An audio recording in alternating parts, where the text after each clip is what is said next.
मित्रांनो, माझं स्वतःसोबत कॉम्पिटिशन चालू आहे की मी स्वतःला किती डम प्रूव्ह करू शकतो आणि मी ते किती वेळा करू शकतो या गोष्टीवर. काल काय झालं, माझ्या पप्पांना ना ब्लँकेट आणि हुडी पाहिजे होती, तर मी ते का पिशवीत घातली आणि इथं मागं जे ग्रॅब रेल आहे ना, त्या ग्रॅब रेलला मी ती पिशवी अडकवली आणि आलो. आणि मध्ये ब्रिज लागतो तिथं थोडंसं मी गाडी पळवली.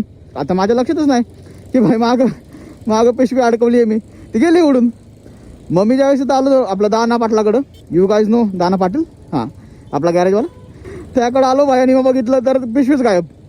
आणि आता परत पण जाऊ शकत नव्हतं बघायला, कारण मला ऑफिसला लेट झाला होता. मग मी तसाच गेलो निघून. ठीक आहे. आणि आज काय झालंय, कॅमेराची केस आहे माझ्या, ठीक आहे, प्रोटेक्टर आहे त्याचं कॅमेराचं, ते मी काढलं आणि ते मी खिशात ठेवलं का कुठं ठेवलं मला आठवत नाही.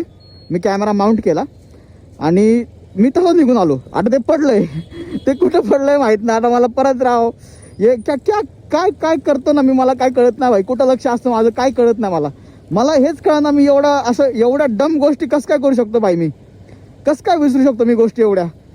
हां